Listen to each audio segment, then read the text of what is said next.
I'm Jen Schrader, and this is Behind the Springs. Conversations with the people working for you in Colorado Springs, Olympic City, USA.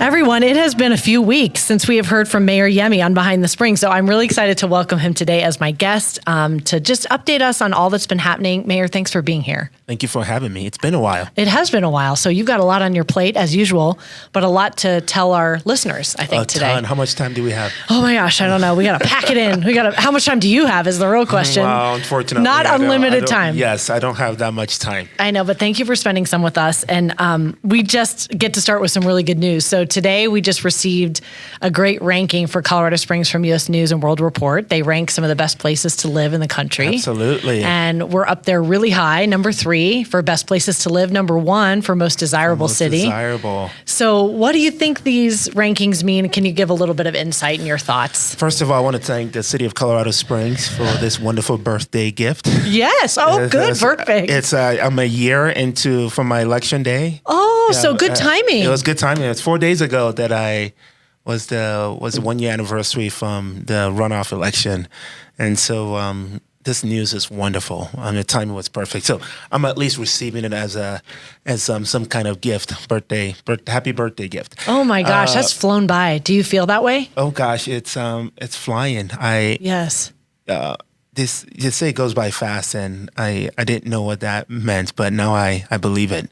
Mm-hmm. I really do believe it. The clock is ticking, and it's why we have a lot of good work ahead of us, and we're going to take these rankings as fuel to keep doing that work. We're number 3. I wish we were number 1. I did actually text the mayor of Boise, Idaho, who I've gotten to know. I told her, congratulations for being number 2, and we're coming after you. And so I'm competitive. Some friendly competition. Yes, I want to be number 1.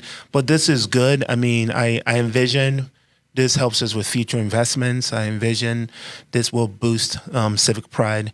But ultimately, I want to make sure that we're able to take this win and leverage it for a greater win, because I'm also aware that not everyone feels like they live in the best city, in the top 3 best city. And so we will continue to work to ensure that all people feel like this city is a great city for them to live, work, play, and worship. Right. We've got always room for improvement. I know you say that a lot, and that's a really good point. So I want to talk about, kind of along that vein of community, civic pride, that type of thing. You kicked off this past weekend the 1,000 Neighborhood Gatherings Initiative, yes, we did. Which means, let's party in kind of a fun way. And then also in the more serious way, let's tackle mental health together. Absolutely. So how did the kickoff go, and how are you feeling about the momentum? May is Mental Health Awareness Month, so the timing is perfect. And we kicked it off last weekend, and we're going to keep it going through Good Neighbor Day, which is September 28th. It was an immense success. My wife and kids were with me.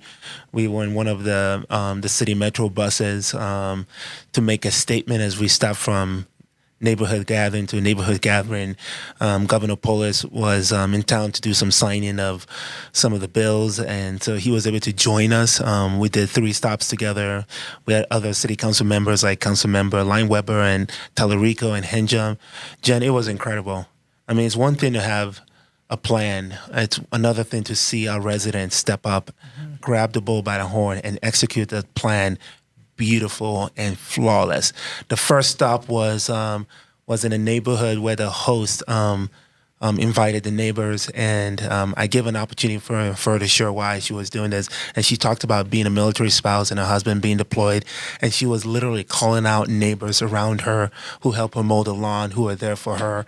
And it's these type of neighborhood support is what gives her hope and what allows her to stay engaged in the community and to not feel discouraged while her husband is away. Right. Our second stop was at a senior citizen living complex, and it was incredible to meet many of our local residents. And as you age, sometimes isolation is part of that, just the next phase of life, and we're breaking isolation by engaging folks together. And then the third stop was that was actually fairly cool.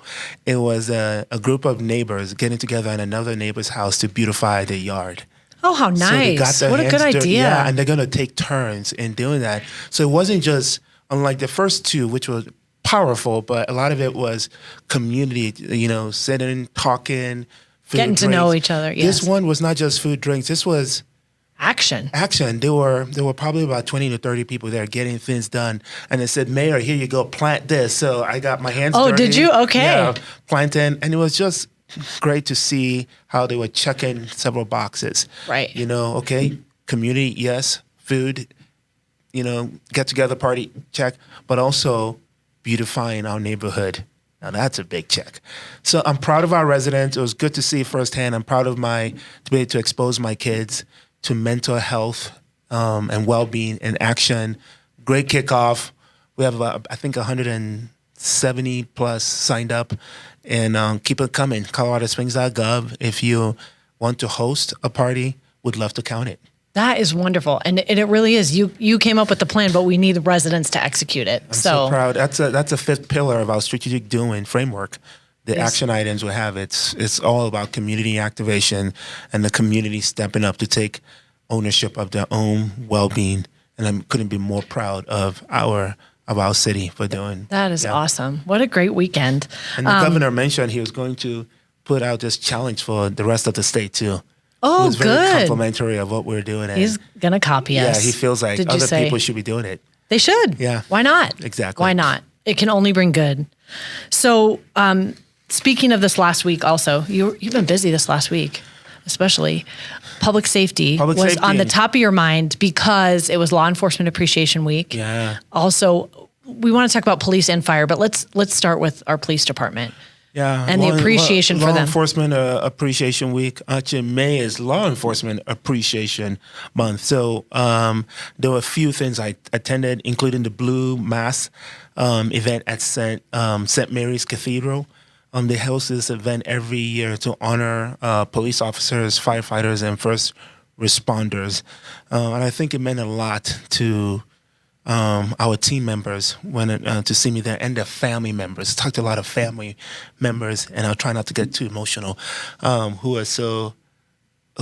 expressed great gratitude to see me there. And the bishop kind of didn't expect during the mass service for the bishop to call me out. Right. And I think they were just happy to see the mayor there, and they presented the police officers and the firefighters with like a challenge coin that was blessed. And actually, I have both of those. I wish I brought it. I've never had a coin that's been blessed by a priest. So that's very special. It was very super special. And the firefighter coin was in honor of Bobby Keys, who we lost last October. So we had that. Last Friday was a Peace Officers Memorial service, and that was touching. We added 2 more names of Colorado police officers that've been following the line of duty. There are 13 Colorado Springs officers that we've lost in the line of duty that we're honoring too, and the family members.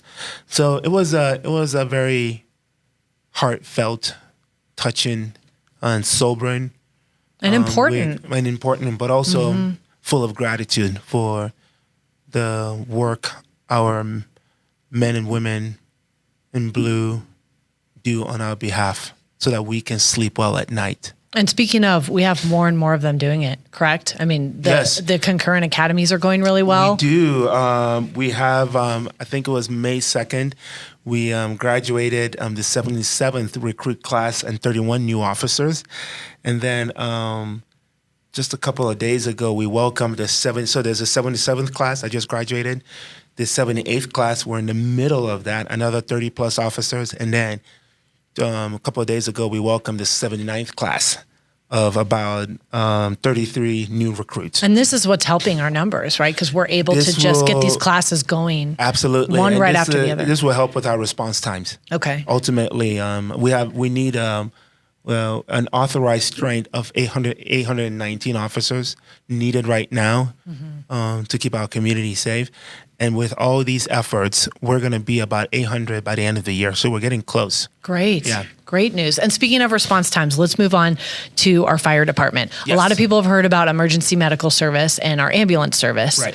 and a change that we want to make. Can you Right. talk about that and what's happening and what's coming up? Yeah, our fire department is in the news a lot these days because of all the right reasons. I want to actually go back here. We did the Heart and Cancer and Behavioral Health Trust as a way to provide opportunities for them to care for themselves and to give their family members a peace of mind, because cancer and heart issues is it's just an unfortunate reality and cost of the job of being a firefighter because of the exposure. And the state has a program that gives them the opportunity to be able to do checkups in advance of something becoming more serious. So I'm proud. So we've joined that program. We've joined Okay. that program, City Council and I. Station 24, we did a groundbreaking last week, and while it was hailing. I heard the weather was rough for that. Colorado weather, thank you. Thank you, Colorado. We actually waited thinking that, okay, the hail is past, and sure enough, It got worse. we were out there and as the hill just kept coming down, and it was a beautiful moment. So we celebrated that, and the significance of that is our city, especially Northeast, we have these desert. Like I'm making up a word, like public safety desert. Right. That we want to ensure that we have a station that can Where meet- there's all that growth. Exactly. Yes. So, we hold ourselves to a national standard of 8 minutes of response time from when our firefighters and police officers get that a notification, and how fast can it be there. And so we broke ground on station on 24. And then EMS is one that has been talked a lot about in the news for all the right reasons. Our current contract with a private ambulance AMR, they're not able to meet those standards, which creates huge concerns for us. And the contract also gives them an exit strategy if this contract doesn't work for them. That's concerning. I mean, I'm in the business of saving lives. And so this ambulance transport move is bringing it back to city government, which by law is a city government function. I just want to be clear. Government is not taking over something from the private enterprise. I don't have that desire. I'm not taking over trash services and things like that. I'm bringing back a function of government from a private enterprise that is not doing it well, that is consistently late, and every seconds and every minute matters. And can I mention too, we're not the only ones doing that. Oh, that's a good point. Yeah. When you look at it, when you scan the country, whether it's the top 40, 50, or 100 largest cities, most of them are run by public sector. In fact, there's a national movement away from the private ambulance for the same reasons, because we're just in it for different motivations, Jen. I mean, they're in it to maximize profit for the taxpayer, for the shareholders. Mm-hmm. That's not why I'm in it. I want to maximize services for our residents. It's important for me as mayor to provide the quickest and the best services. And so this is an incredible move that will benefit our community. So where are we in the process so people understand? Is this happening yet, or what's, you need city council approval? That's a great question. It does need city council approval. And the reason why is because we are doing this in a way most communities are not doing. Mm-hmm. And so we're doing it in a way to not grow government. We're doing it in a way to protect our general tax, our general fund. So I've asked that we do this as a city enterprise, just like the airport, stormwater, Colorado Springs Utilities. So a self-governing owned, municipally owned business. Mm-hmm. Think parking, for example, right? Exactly. Like you pay the meter and then all that money goes into maintaining the parking garage. That's a good example. So you are a patient, your money goes into that enterprise, Exactly. correct? Okay. And so no tax dollars. But to start an enterprise, city council has to vote, majority vote on a new ordinance. And so we've chosen to do it the hard way, but the right way. And this whole process has given us an opportunity to educate the public, as well as be very transparent in a way that's really never been done before. That's one of the big compliments I've received. Mayor, you're bringing the whole community into this. I'm like, yeah, I want this to be a very open and transparent process and not behind the room backdoor conversations. Mm-hmm. Yeah. And so city council will consider that in June. June 10th. Okay. June 11th. Okay, June 11th. And then that's yes. the first. That we had a work session just over a week ago, and then June 11th would be the first vote, and then I believe the 25th would be the second vote. And then what's the timeline for that switch over? The contract expires. The contract expires April 1st, 2025. Okay. And we need every day matters to ensure that because we're starting up a new enterprise. Right. And so we'll be ensuring that we have a backup plan to the backup plan to the backup plan. And part of what that means is, for me, is ensuring that I can work with AMR with flexibility as we transition.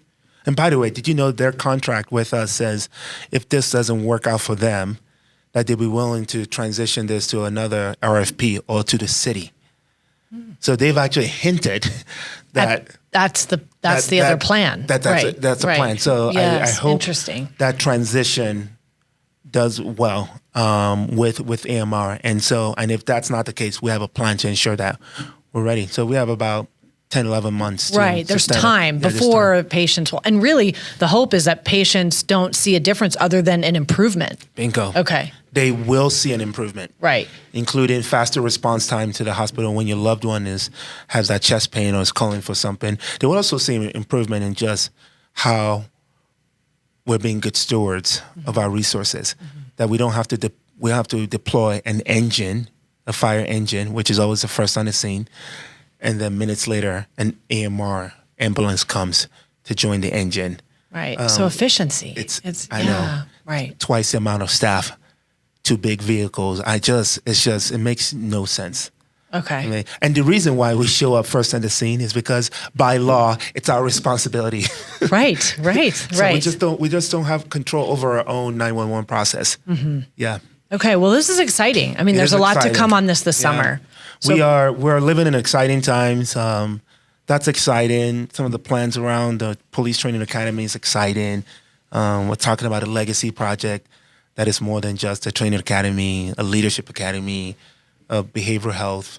I just love what we're doing, and we're becoming the model city. Truly. And you have said every time you've been on here, I think pretty much, and since you've come into office, that public safety is your number one priority. It is. And you know why, Jen? Because that's one of the core functions of government. I mean, there are a lot of initiatives that we're involved in that we work with partners who are also involved in that space, like housing. But public safety, just like our national defense, on the federal level, you can't outsource that to a private enterprise. You can't outsource that to a nonprofit. People need, and I'm getting emotional again. People need to be able to go to sleep at night without fear or worry.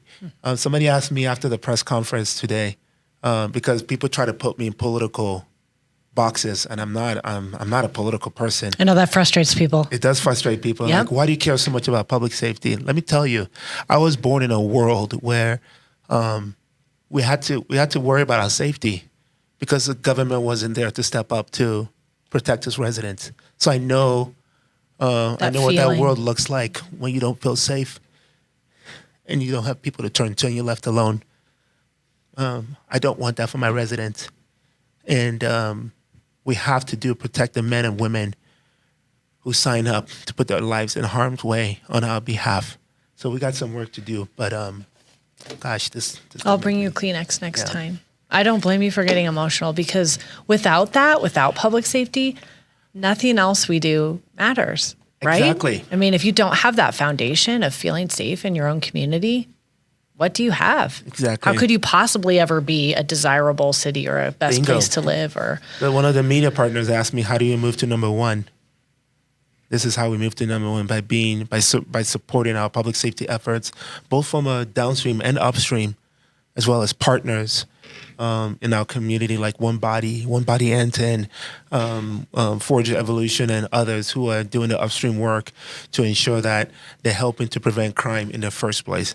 So it's an all hands on deck approach, and we will continue to support our men and women who are sworn to keep us safe. And we will not play politics without public safety, and I will not let a private enterprise take advantage of our public safety resources to benefit them. It's my intent to benefit my community. I think people can see or feel, whether they're watching or listening, can feel your passion for it.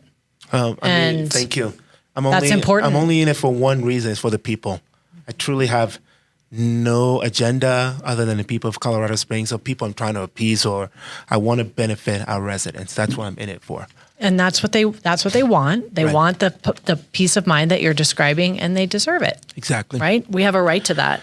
So, anything else that we want to mention? I do. A couple of different First months of all, we thank have. you for making me cry. I didn't make you cry. Hey, listen, don't blame me for.